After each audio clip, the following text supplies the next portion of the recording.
বন্ধুরা, আমরা তো নানা রকম ভাজা খেয়ে থাকি।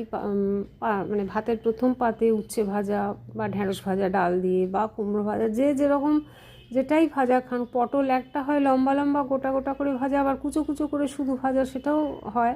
তাছাড়া যে কোনো ভাজাই খান, মানে খেতে খেতে তো একটা বোরিং, একঘেয়ে একই রকমের টেস্ট, একই জিনিস। এটার উপর যদি একটু নতুনত্ব ক্রিয়েট করে খাওয়া যায়, তাহলে মুখটা একটু পাল্টায়, ভালোও লাগে।